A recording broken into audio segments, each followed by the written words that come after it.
నిషామ్ institute. Hi friends, welcome to Shyam institute daily current affairs. October 23, 2021 నాటి current అఫైర్స్ని discuss చేద్దాం. So October 23, 2021 నాటి current అఫైర్స్లో మనకి ప్రధానంగా ఉంది ఇక్కడ ఎఫ్ఏటిఎఫ్ చేత పాకిస్తాన్కు మరోసారి ఈ యొక్క గ్రే లిస్టులో చేర్చబడింది, గ్రే లిస్ట్ జాబితాలోకి చేర్చబడింది.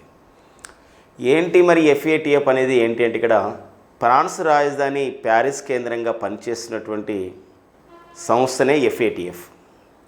ప్రపంచంలో మరి ఉగ్రవాద మూలాలు ఉన్నటువంటి దేశాలు కానివ్వండి, లేదా ఉగ్రవాదాన్ని ప్రేరేపించడం అనే మూలాలు ఉన్నటువంటి దేశాలు కానివ్వండి, ఆయా ఉగ్రవాద సంస్థలకి ఒక డబ్బులు ఆ విధంగా చేరవేయడం కానీ, లేదా మనీ లాండరింగ్కి పాల్పడడం కానీ, ఇలాంటి వాటిని చూసే ఒక అంతర్జాతీయ సంస్థనే ఎఫ్ఏటిఎఫ్. దీన్ని మనం ఏమంటున్నామంటే global terror financing watchdog అని చెప్పేసి పిలుస్తామండి. ఈ వర్డ్ని మనం గుర్తుపెట్టుకోవాల్సిన అవసరం ఉంటుంది. గ్లోబల్, ప్రపంచవ్యాప్తంగా టెర్రర్ ఫైనాన్సింగ్ అంటే ఉగ్రవాద సంస్థలకి ఏదైతే ఫైనాన్సింగ్ ఇస్తున్నాయో, సహాయం చేస్తున్నాయో, ఆర్థికంగా సపోర్ట్ చేస్తున్నాయో, అలాంటి వాటి చూసి ఒక సంస్థ వాచ్ డాగే ఎఫ్ఏటిఎఫ్ అని పిలుస్తాం. 1989లో ఫ్రాన్స్ రాజధాని ప్యారిస్ కేంద్రంగా ఏర్పాటు చేయబడిన సంస్థనే ఎఫ్ఏటిఎఫ్. ఎఫ్ఏటిఎఫ్ అనగా ఫైనాన్షియల్ యాక్షన్ టాస్క్ ఫోర్స్ అంటామండి, టాస్క్ ఫోర్స్. సో మరి ఇలాంటి ఎఫ్ఏటిఎఫ్ ఏం చేసిందంటే జూన్ 2018 నుండి కూడా ప్రతి 6 నెలలకు ఒకసారి, అంటే ఇక్కడ మనకి జనరల్గా ఏంటంటే ఎఫ్ఏటిఎఫ్ సమావేశాలు అనేది జరుగుతూ ఉన్నాయి, ప్లీనరీ సమావేశాలని పిలుస్తుంటాం. సో ఇక్కడ వివిధ దేశాల వాళ్ళు, దాంతోపాటుగా ఇక్కడ ఉన్నటువంటి కొన్ని సంస్థలు కూడా ఇందులో భాగస్వామ్యం అవుతాయి. ఏదైతే అనుమానాస్పదంగా వాళ్ళ దేశాల అకౌంట్స్ ఉంటాయి, అలాంటి దేశాల కంటే ఉగ్రవాదులకు డబ్బు చేరుతుందని అనుమానం ఉన్నప్పుడు సో అలాంటి దేశాలకు ఏం చేస్తుందంటే బ్లాక్ లిస్ట్ అండ్ గ్రే లిస్ట్లోకి జాబితాకు చేర్చుంది. ఇలా black list and grey list జాబితాలోకి వెళ్ళిన దేశాలకి ప్రపంచంలో ఉన్నటువంటి ఏవైతే ఆర్థిక సంస్థలు ఉన్నాయో, ఐఎంఎఫ్ కానివ్వండి, వరల్డ్ బ్యాంక్ కానివ్వండి, మరికొన్ని ఆర్థిక సంస్థలు వాటికి రుణ సహాయాన్ని అందించవు. అంతేకాకుండా కొన్ని అభివృద్ధి చెందిన దేశాలు కూడా వాటికి ఎలాంటి రుణ సహాయాన్ని అందించవు అన్నమాట. ఎఫ్ఏటిఎఫ్లో బ్లాక్ లిస్ట్లో కానీ గ్రే లిస్టులోకి చేరడం ద్వారా. సో మళ్ళీ వాళ్ళు ఒక ఇలాంటి గ్రే లిస్ట్ నుండి లేదా బ్లాక్ లిస్ట్ నుండి వాళ్ళు రిమూవ్ కావాలి, తొలగించబడాలంటే ఎఫ్ఏటిఎఫ్ చేత కొన్ని కండిషన్స్ ఉంటాయి. ఆ కండిషన్స్ని వాటిని పాటించాల్సిన అవసరం ఉంటుంది. అలా ఫర్ ఎగ్జాంపుల్ ఇప్పుడు ఐక్యరాజ్య సమితి ప్రపంచ ఉగ్రవాదుల సంబంధించినటువంటి ఒక జాబితాను ప్రకటిస్తూ ఉంటుంది, అంటే ఉగ్రవాదులుగా ప్రకటిస్తూ ఉంటుంది. అలాంటి ఉగ్రవాదులుగా ప్రకటించినటువంటి సంస్థలు కానివ్వండి, ఉగ్రవాదుల పేర్లు ప్రకటించిన కానివ్వండి, అలాంటి వాళ్ళపైన చర్య తీసుకోవడం, అలాంటి ఉగ్రవాద సంస్థలకి ఆర్థికంగా వాళ్ళకి సపోర్ట్ చేయకపోవడం అనే ప్రధాన అంశాలను తీసుకొని అవి ఏవైతే పాటిస్తాయో ఆ దేశాలకి ఆ లిస్ట్ నుండి రిమూవ్ చేస్తుంది ఎఫ్ఏటిఎఫ్. మరి 2018 జూన్ నుండి కూడా పాకిస్తాన్ ఇలా ఏమవుతుందంటే ప్రతి 6 నెలలకు ఒకసారి అదే జాబితాలో కొనసాగుతుంది. అంటే రిమూవ్ అవ్వడానికి ప్రయత్నం చేస్తుంది పాకిస్తాన్, కానీ కొన్ని ఉగ్రవాదులను కానీ ఉగ్రవాద సంస్థలకు ఇంకా వాడికి ఊతమిస్తుంది, సపోర్ట్ చేస్తుందనే అభియోగాలు ఎదుర్కొంటుంది. కాబట్టే సో ఇక్కడ జూన్ 2018 నుండి కూడా ఇలా పాకిస్తాన్ గ్రే లిస్ట్లో ఉంటుంది. నిన్న జరిగినటువంటి ఎఫ్ఏటిఎఫ్ సమావేశంలో కూడా మరొకసారి కూడా ఎఫ్ఏటిఎఫ్లో సో పాకిస్తాన్ గ్రే లిస్ట్లోకి చేర్చబడింది అనమాట. అయితే ఈసారి పాకిస్తాన్తో పాటుగా సో గ్రే లిస్ట్ జాబితాలోకి మరో 3 దేశాలు చేర్చబడ్డవి. మరో 3 దేశాలు ఏవి? ఆ మరో 3 దేశాలు అంటే ఇక్కడ జోర్డాన్ దేశం, మాలి దేశం అండ్ టర్కీ దేశం అండి. సో ఈ పాయింట్స్ మనం ఈసారి కొత్తగా నేర్చుకోవాల్సిన అంశాలు ఇవి. సో మరి గ్రే లిస్ట్ అనేది ఇక్కడ ఏంటంటే దానివల్ల ఇంక్రీజ్డ్ మానిటరింగ్ లిస్ట్, అంటే ఇక్కడ ఏంటంటే వాటిపైన ఇంకా మరింతగా మానిటర్ చేసే అవకాశం ఉంటుంది అనమాట. ఇక ఉగ్రవాద సంస్థలకు మూలాలు ఉన్నాయి కాబట్టి ఆర్థిక మూలాల్ని వాళ్ళకి దెబ్బతీసే విధంగా. ఎందుకోసంటే ఉగ్రవాద సంస్థలకి ఆర్థిక మూలాలు చేరలేదు, ఆర్థికంగా వాటికి సహాయం అందలేదంటే ఉగ్రవాదం అనేది అణిచిపోతుంది. కాబట్టి సో ఆ నేపథ్యంతో ఇది మానిటరింగ్ చేస్తుంది ఏదండి ఎఫ్ఏటిఎఫ్. సో మనకి ఎగ్జామినేషన్ పాయింట్ ఆఫ్ రాయడానికి ఉంటుంది ఏంటంటే ఎఫ్ఏటిఎఫ్ అనేది దాని యొక్క బ్యాక్గ్రౌండ్తో పాటుగా ప్రస్తుతం ఉన్నటువంటి కాంటెంపరీ ఇష్యూని కూడా తెలుసుకోవాల్సిన అవసరం ఉంటుంది. ఎఫ్ఏటిఎఫ్లో మరి చివరిసారిగా అంటే ఒక సభ్యదేశంగా చేరిందండి. ఎఫ్ఏటిఎఫ్లో 39వ సభ్యదేశంగా చేరినటువంటి తొలి అరబ్ దేశంగా గుర్తించబడింది ఏదంటే సౌదీ అరేబియా. అంటే చేరడం అంటే ఏంటంటే మేము ఎలాంటి ఉగ్రవాద మూలాలు లేవు, ఉగ్రవాదాన్ని మేము సపోర్ట్ చేయమని చెప్పడం దాని ఒక ఉద్దేశం అనమాట. సో ఆ పాయింట్స్ కూడా చూసుకోవాలి. ఎప్పుడు ఏర్పాటు చేయబడింది ఎఫ్ఏటిఎఫ్ అంటే 1989లో. సో ఏ కేంద్రంగా పనిచేస్తుంది, ఏ యొక్క నగరం కేంద్రంగా పనిచేస్తుంది అంటే అది ఫ్రాన్స్ రాజధాని ప్యారిస్ కేంద్రంగా ఎఫ్ఏటిఎఫ్ పనిచేస్తుంది. ఎఫ్ఏటిఎఫ్ యొక్క అబ్రివేషన్ ఏంటి అంటే ఫైనాన్షియల్ యాక్షన్ టాస్క్ ఫోర్స్ అని చెప్పేసి ఎఫ్ఏటిఎఫ్ యొక్క పూర్తి రూపం అనేది మనకు ఉందండి. సో మనకు అక్కడ ఇమేజ్లో కనబడుతున్న వారే ఒక పాకిస్తాన్ ప్రధాని ఇమ్రాన్ ఖాన్, పాకిస్తాన్ తెహ్రిక్ ఇన్సాఫ్ పార్టీకి చెందిన వారే ఇమ్రాన్ ఖాన్. సో ఆ పాయింట్స్ కూడా చూసుకోవాలి. ఇటీవల కాలంలో వారు కూడా వార్తల్లో ఉన్నారు. ఐక్యరాజ్యసమితిలో 76వ సాధారణ సమావేశంలో ప్రసంగిస్తూ అంటే వీడియో రికార్డింగ్ అది ప్రసంగిస్తూ ఉగ్రవాదం పైన వివాదాస్పదమైన అంశాలు చేయడం జరిగింది భారత్కు ఉద్దేశించి. ఆ సమయంలోనే ఐక్యరాజ్యసమితి న్యూయార్క్లో ఉన్నటువంటి మన భారతదేశ ప్రతినిధి అయినటువంటి ఫస్ట్ సెక్రటరీగా పనిచేస్తున్నటువంటి మన భారత ఐఎఫ్ఎస్ అధికారి స్నేహా దుబే వారికి ధీటుగా సమాధానం చెప్పి స్నేహా దుబే ఎన్నో ప్రశంసలు కూడా పొందడం జరిగిందనమాట. సో ఇది మనకి పాకిస్తాన్ గ్రే లిస్ట్ ఎఫ్ఏటిఎఫ్ గురించి మనం డిస్కస్ చేయడం ఎప్పటి నుండి కొనసాగుతుంది, దాని ఉద్దేశం ఏంటి, ఎఫ్ఏటిఎఫ్లో గ్రే లిస్ట్ హోదాతో అంటే గ్రే లిస్ట్ హోదా కూడా అనకూడదు జాబితాలోకి ఈ గ్రే లిస్ట్ జాబితాలోకి చేర్చబడినటువంటి దేశాలు ఏవి పాకిస్తాన్తో పాటు అంటే జోర్డాన్ దేశం, మాలి దేశం అండ్ టర్కీ దేశం. సో ఆయా దేశాలు కూడా అలాంటి సపోర్ట్ ఉంది కాబట్టే ఎఫ్ఏటిఎఫ్ వాటిని ఆ జాబితాలోకి చేర్చడం జరిగింది. ఓకేనండి, ఇది దీనికి సంబంధించిన సమాచారం ఎఫ్ఏటిఎఫ్ గురించి అన్నటువంటి సమాచారం.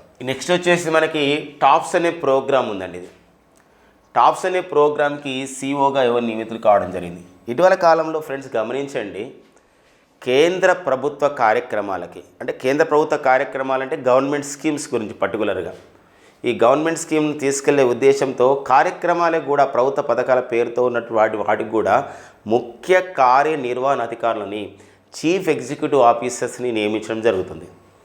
సో మనం ప్రీవియస్ సెషన్స్లో డిస్కస్ చేసాం మన డైలీ కరెంట్ అఫైర్స్లో, మన శామిస్టుడి ద్వారా అందిస్తున్నటువంటి డైలీ కరెంట్ అఫైర్స్లో. ఎలా అంటే ప్రధానమంత్రి ఫసల్ బీమా యోజన, మరి ప్రధానమంత్రి ఫసల్ బీమా యోజన కార్యక్రమాన్ని మరింత ముందుకు తీసుకెళ్లడానికి రితేష్ చౌహాన్ అని చెప్పేసి ఒకరిని మనం ఈ మధ్యలో మనకి ఇక్కడ చీఫ్ ఎగ్జిక్యూటివ్ ఆఫీసర్గా భారత ప్రభుత్వం నియమించడం జరిగింది. ప్రధానమంత్రి ఫసల్ బీమా యోజన 2016లో ప్రారంభించబడి ఈ కార్యక్రమం యొక్క ఉద్దేశం ఏంటంటే రబీ ఖరీఫ్ పంటల బీమాను వర్తింపచేయడం.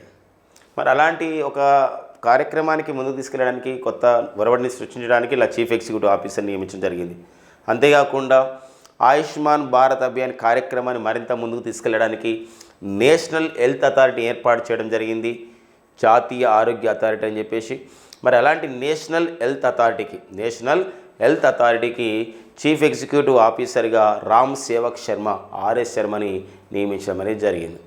లైక్ దట్ ఇక్కడ కూడా ఏంటంటే కేంద్ర ప్రభుత్వ కార్యక్రమమైనటువంటి టాప్స్ అంటామని టాప్స్. ఈ టాప్స్ అనే కార్యక్రమం యొక్క ఉద్దేశం ఏంటంటే మంచి క్రీడాకారులకి మంచి శిక్షణ అందించడం. ఆ మంచి క్రీడాకారులు అంటే అత్యున్నతమైనటువంటి ప్రతిభా పాఠవాలు కనబరుస్తున్నటువంటి భారతీయ క్రీడాకారులకి మరింత అత్యున్నతమైన స్థాయిలో వాళ్ళకి శిక్షణ ఇవ్వడం, తర్ఫీదుని ఇవ్వడం అనే ఉద్దేశంతో వాళ్ళకి స్కాలర్షిప్ను కూడా అందించే కార్యక్రమమే ఈ యొక్క టాప్స్ కార్యక్రమం అంటాం. టాప్స్ అనగా ఏంటంటే ఇక్కడ టార్గెట్ ఒలింపిక్ పోడియం స్కీమ్ అంటామండి. Target Olympic podium scheme. మరి టార్గెట్ ఒలింపిక్ పోడియం స్కీమ్ అనేది ఏంటి అంటే ఇక్కడ ఏంటంటే ఒక అత్యున్నత స్థాయి ప్రతిభా పాఠవాలు కనబరిచిన భారతీయ క్రీడాకారులను ఎంపిక చేసి వారికి ఒక అత్యున్నత స్థాయిలో శిక్షణ ఇవ్వడం, అవసరమైతే జాతీయ స్థాయితో పాటు అంతర్జాతీయ శిక్షకులతో కోచెస్తో ఆ విధంగా ట్రైనింగ్ ఇవ్వడానికి విదేశాలకు కూడా పంపించడం, అవసరమైతే వాళ్ళకి మంచి రెమ్యునరేషన్స్ మంచి స్కాలర్షిప్ను అందించే ఒక కార్యక్రమమే టార్గెట్ ఒలింపిక్ పోడియం స్కీమ్. ఇది మనం ఖేలో ఇండియా కార్యక్రమానికి అనుసంధానం చేసి అమలు చేస్తున్నారు. ఖేలో ఇండియా కార్యక్రమం అని చెప్పేసి అంటాం. భారతదేశంలో క్రీడలకి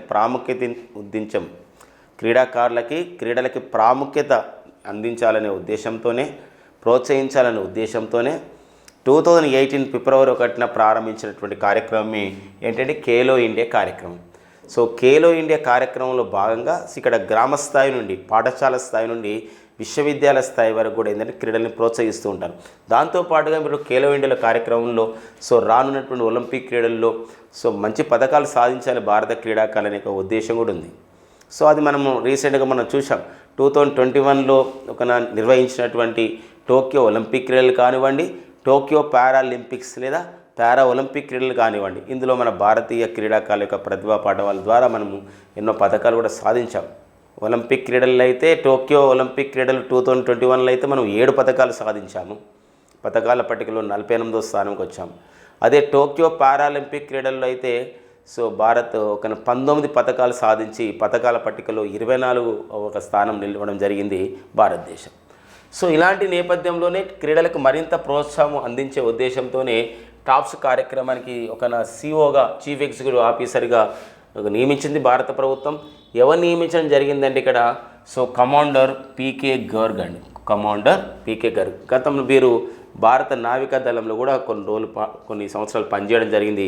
వారే కమాండర్ పీకే గర్గ్.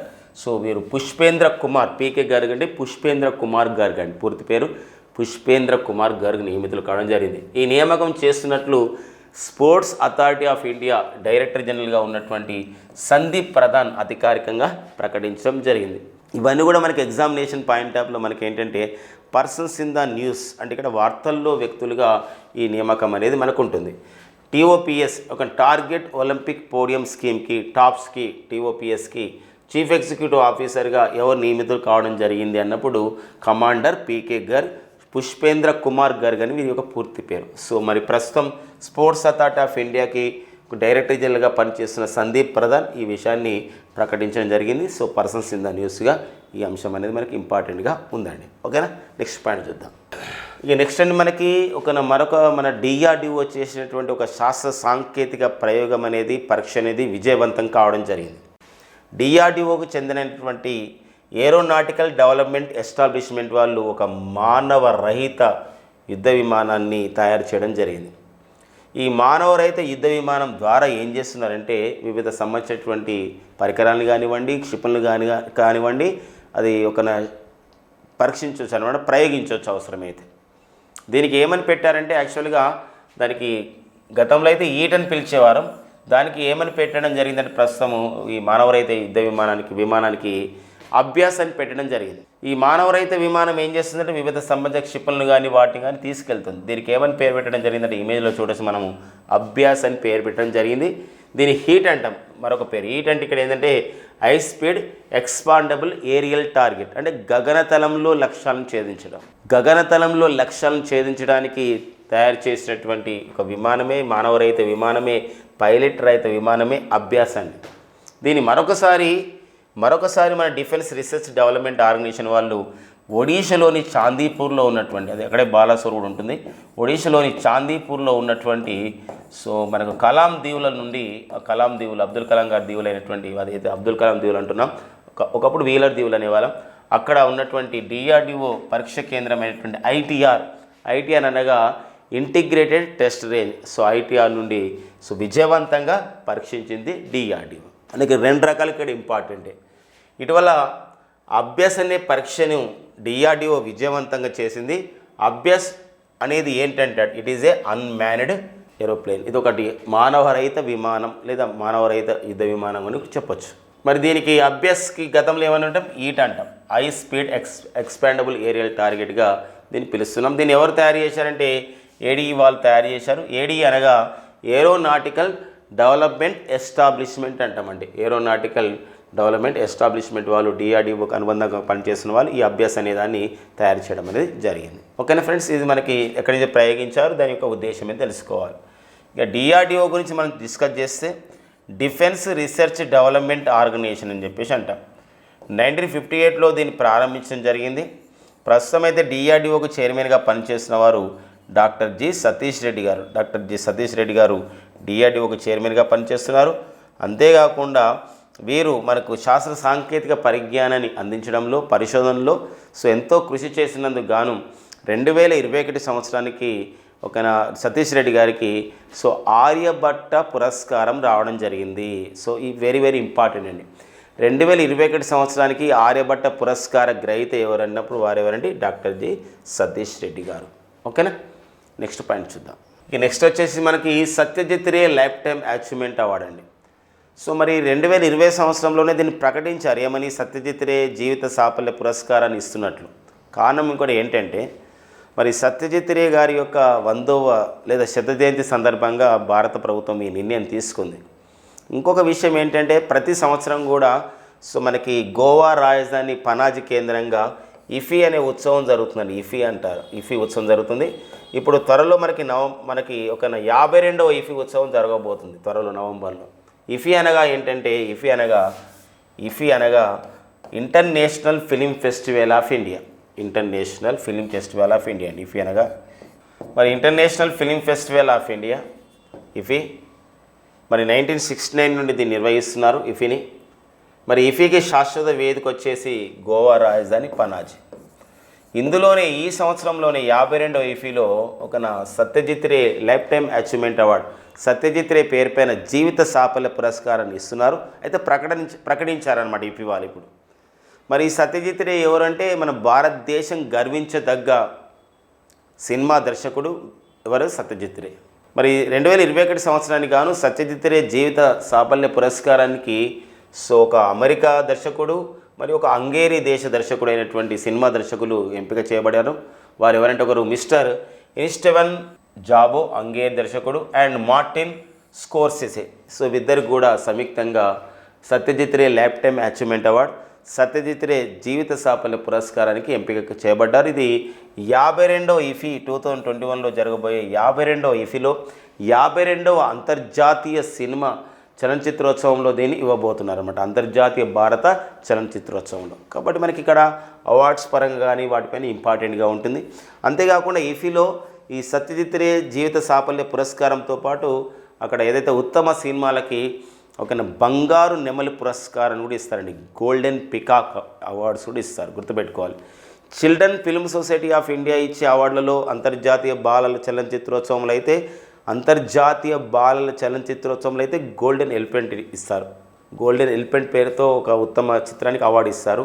అదే ఈఫీలో అయితే ఇంటర్నేషనల్ ఫిల్మ్ ఫెస్టివల్ ఆఫ్ ఇండియాలో జరిగినటువంటి ఈ యొక్క అంతర్జాతీయ భారత చలనచిత్రోత్సవంలో ఉత్తమ సినిమాకి ఇచ్చే అవార్డు ఏంటంటే that is the golden peacock award, బంగారు నెమలి పురస్కారం ఇస్తారు. దాంతోపాటుగా ఈసారి Satyajit Ray lifetime achievement award లేదా సత్యజిత్ రే జీవిత సాఫల్య పురస్కారం కూడా సో ఇవ్వబోతున్నారు వాళ్ళిద్దరికి కూడా. ఎవరండి, మిస్టర్ ఇన్స్టెవన్ జాబో అండ్ మార్టిన్ స్కోర్సెసే, హంగేరీ మరియు ఈ యొక్క మనకి అమెరికా సినిమా దర్శకులైనటువంటి వీళ్ళకి ఇవ్వబోతున్నారు అనమాట. ఓకేనండి. నెక్స్ట్ పాయింట్ చూద్దాం. ఇక నెక్స్ట్ అండి మనకి దక్షిణ కొరియా దేశం. సో మనకు వార్తల్లో ఉంది. కారణం ఏంటంటే, దక్షిణ కొరియా దేశం తొలిసారిగా ఒక శాటిలైట్ రాకెట్ అంటే ఇక ఉపగ్రహాలని తీసుకెళ్ళే రాకెట్ని విజయవంతంగా పరీక్షించిందనమాట.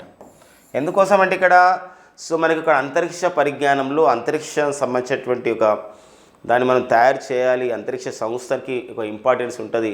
ఒక స్పేస్ ఏజెన్సీలోకి వెళ్ళాలి, ఒక అంతరిక్ష పరిశోధన సంస్థ ముందుకు వెళ్ళాలి అంటే ఖచ్చితంగా కావాల్సింది వాళ్ళకి ఒక రాకెట్ అవసరం ఉంటుంది. ఎందుకోసం అంటే శాటిలైట్స్ అనేది ఉపగ్రహాలు అనేది దేని ద్వారా పంపిస్తారంటే ఒక రాకెట్ ద్వారా పంపిస్తారు. అలాంటి దక్షిణ కొరియా సో అంతరిక్ష రంగంలో ఒక ముందడుగు వేయడం జరిగింది. వాళ్ళు నూరి అనే పేరుతో నూరి అనే పేరుతో ఒక శాటిలైట్ లాంచ్ వెహికల్ని వాళ్ళు తయారు చేయడం అనేది జరిగింది అనమాట. శాటిలైట్ దాన్ని మనం ఏమంటున్నాండి, నూరి అని చెప్పేసి అంటున్నాం. సో ఆ పాయింట్స్ మనం చూసుకోవాల్సిన అవసరం ఉంటుంది. ఇటీవల కాలంలో నూరి అనే పేరుతో ఏ దేశం ఒక రాకెట్ని తయారు చేసుకుంది లేదా శాటిలైట్ లాంచ్ వెహికల్ని తయారు చేసుకుంది అంటే అది ఏంటంటే కొరియా. కొరియా ఇక్కడ దక్షిణ కొరియా అని చెప్పేసి అంటాం. దక్షిణ కొరియా వాళ్ళు తయారు చేసుకోవడం జరిగింది. సో మనకి ఇక్కడ ఇంపార్టెన్స్గా మనకు ఉంటుంది. ఇప్పుడు కొన్ని ఎందుకోసం అంతరిక్ష పరిజ్ఞానంలో మనం చూసినట్లయితే కొంత ఇంపార్టెన్స్ మనకు ఉంటుంది.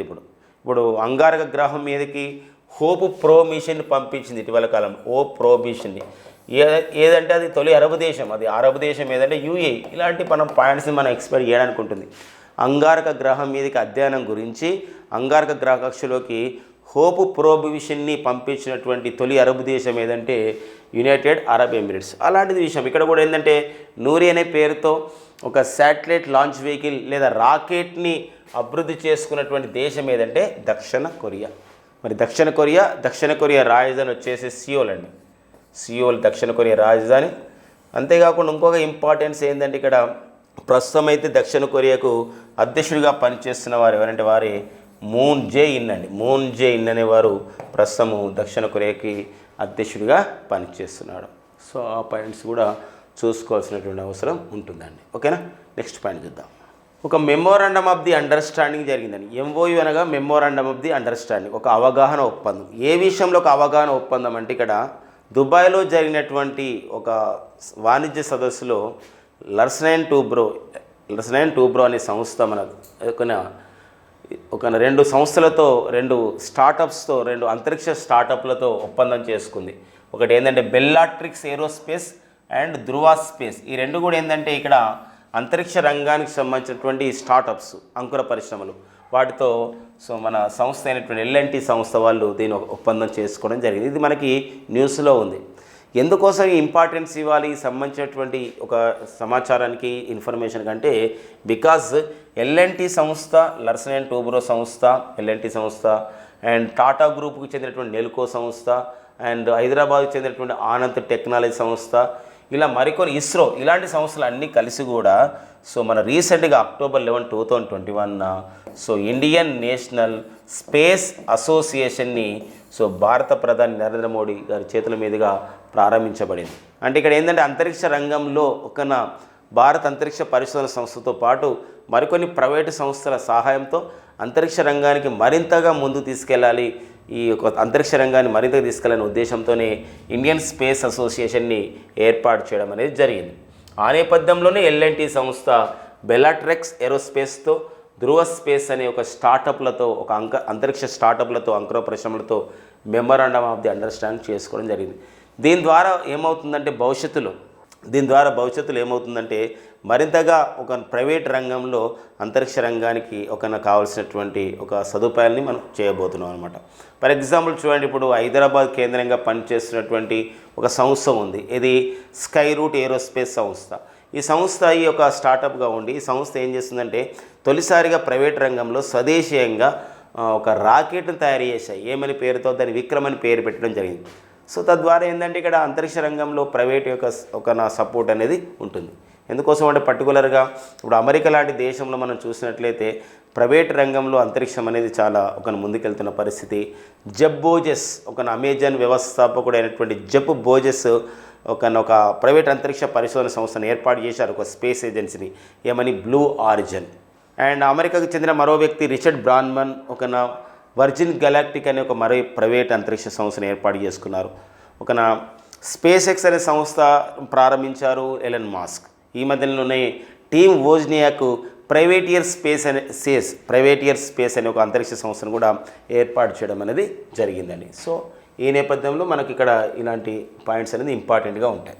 ఇక నెక్స్ట్ అండి మనకి బార్బడోస్ అనే దేశం ఉందండి. ఈ బార్బడోస్కి దేశాధినేత ఎక్కువగా మనకంటే అక్కడ ప్రధానమంత్రి ఈ సంబంధించిన రాజకీయ వ్యవస్థ ఉన్నప్పటికీ కూడా, పరిపాలన గవర్నర్ జరుగుతున్నప్పుడు కూడా ఇంగ్లాండ్ రాణి పేరు పైన పరిపాలన జరిగేది. ఇటీవల కాలంలో ఇంగ్లాండ్ రాణి అక్కడ నుండి వైదొలగడం జరిగింది. సో ఈ నేపథ్యంలో బార్బడోస్కి తొలిసారిగా ప్రజాస్వామ్యబద్ధంగా ఒక అధ్యక్షురాలు నియమితులు కావడం జరిగింది. ఆమెనే పేరు ఏంటంటే శాండ్రా మాసన్ అండి, శాండ్రా మాసన్.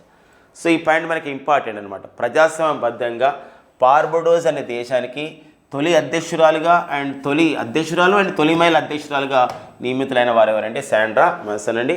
శాండ్రా మాసన్ ఏ దేశానికి తొలి మహిళ అధ్యక్షురాలుగా నియమితులయ్యారంటే బార్బడోస్ దేశానికి. సో మరి బార్బడోస్ దేశ రాజధాని ఏంటి అంటే ఏదండి బ్రిడ్జ్ టౌన్ అనేది బార్బడోస్ దేశ రాజధాని, క్యాపిటల్ సిటీ అండి. ఓకే, ఇక నెక్స్ట్ అండి మనకి ఫిఫా ర్యాంకింగ్స్ అనేది ఇస్తూ ఉంటారు. 3 monthsకి ఒకసారి ఫిఫా ర్యాంకింగ్స్ ఇస్తారు. ఈసారి ఫిఫా ర్యాంకింగ్లో భారత్ మరింత మెరుగైనటువంటి స్థానాన్ని సాధించింది. ఎంత 106వ స్థానం. అయితే ఇక్కడ మనకి ఎగ్జామ్కి ఇంపార్టెంట్ కాకుండా ఇక్కడ ఏంటంటే ఫిఫా అనే సంస్థ ర్యాంకింగ్ ఇస్తుంది ఇంపార్టెంట్.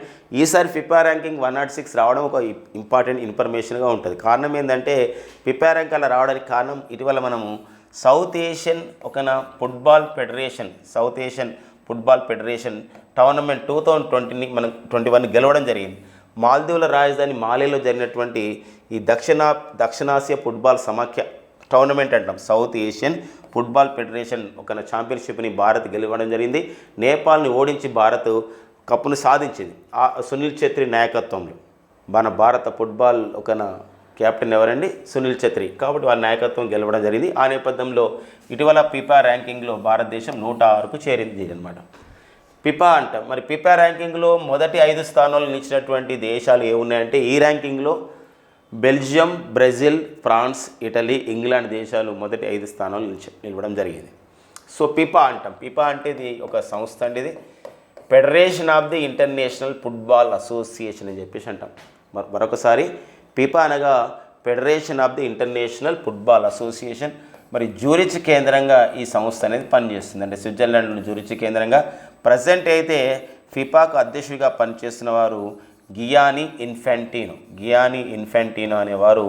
సో వీరు ప్రస్తుతము ఫిఫాకు అధ్యక్షుడిగా పనిచేస్తున్నారు. వీరు స్విట్జర్లాండ్ దేశానికి చెందినవారు అనమాట. ఓకేనండి. అంతర్జాతీయ ఫుట్బాల్ సమాఖ్య అని పిలుస్తాం. ఇక ఫిఫా విషయంలో మనం గమనించదగ్గ మరొక ఇంపార్టెంట్ మనకు ఉంది ఏంటంటే ఫిఫా కప్ జరుగుతుంది. ప్రపంచ ఫుట్బాల్ కప్ అని చెప్పేసి అంటాం. ఫిఫా కప్ ఇలాంటి సాకర్ కప్ అంటాం.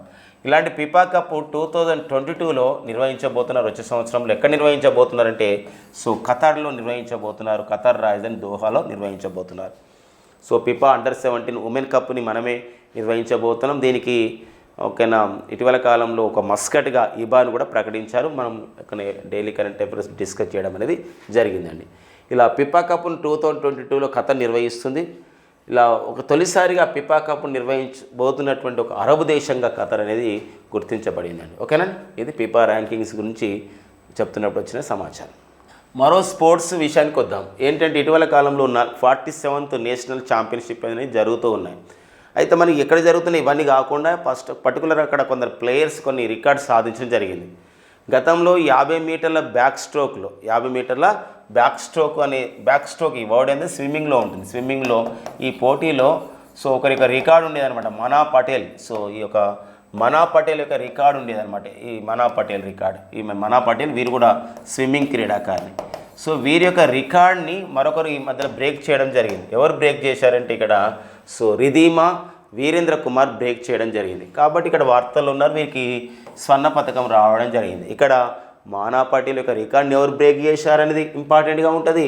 50 మీటర్ల బ్యాక్ స్ట్రోక్ స్విమ్మింగ్లో 50 మీటర్స్ బ్యాక్ స్ట్రోక్ స్విమ్మింగ్లో సో ఎవరు రికార్డ్ బ్రేక్ చేశారంటే రిధీమా వీరేంద్ర కుమార్. ఎవరి యొక్క రికార్డ్ అంటే మనా పటేల్ అండ్ రిధీమా వీరేంద్ర కుమార్ వీరిద్దరు కూడా ఎవరంటే స్విమ్మింగ్ ప్లేయర్స్ అండి. మనం అట్లా కూడా మనకి న్యూస్లో ఉంటుందన్నమాట. ఓకేనా. అంటే వాళ్ళు అంటే ఒక్కోసారి రిధీమా వీరేంద్ర కుమార్ ఏ క్రీడలో పేరొందిన వారంటే స్విమ్మింగ్, మనా పటేల్ ఏ క్రీడలో పేరొందారంటే స్విమ్మింగ్లో. ఇక్కడ అట్లా కూడా మనం నేర్చుకోవాల్సిన అవసరం ఉంటుంది. ఓకేనా. స్విమ్మింగ్లో వీళ్ళు రికార్డ్ సాధించడం జరిగిందనమాట. ఇవంటి మనకి అక్టోబర్ 23, 2021 ఉన్నటువంటి ముఖ్యమైన ఎగ్జామ్ ఓరియంటెడ్ కరెంట్ అఫైర్స్ అండి. Thank you friends and all the best.